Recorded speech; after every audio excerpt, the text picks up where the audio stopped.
బీహార్లోని బంకీపూర్ ఉప ఎన్నికల్లో బీజేపీ కూటమి దేశ రాజకీయాల్లో కీలక పరిణామాన్ని మంత్రి పొన్నం ప్రభాకర్ అన్నారు. బీజేపీ కంచుకోటలో వచ్చిన ఫలితం ప్రజల్లో మారుతున్న ఆలోచనలకు నిదర్శనమన్నారు. విద్యార్థులు, యువత, నిరుద్యోగుల సమస్యలను కేంద్ర ప్రభుత్వం విస్మరిస్తుందని విమర్శించారు.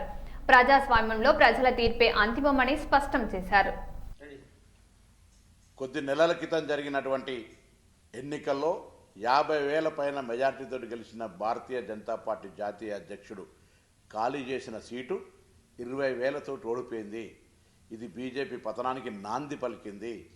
మొన్న ధర్మేంద్ర ప్రధాన్ రాజీనామా, ఈరోజు ఈ బీహార్లో ఓడిపోయినటువంటి భారతీయ జనతా పార్టీ జాతీయ అధ్యక్షుడు సీటుతోటి భారతీయ జనతా పార్టీ పతనం ప్రారంభమైంది.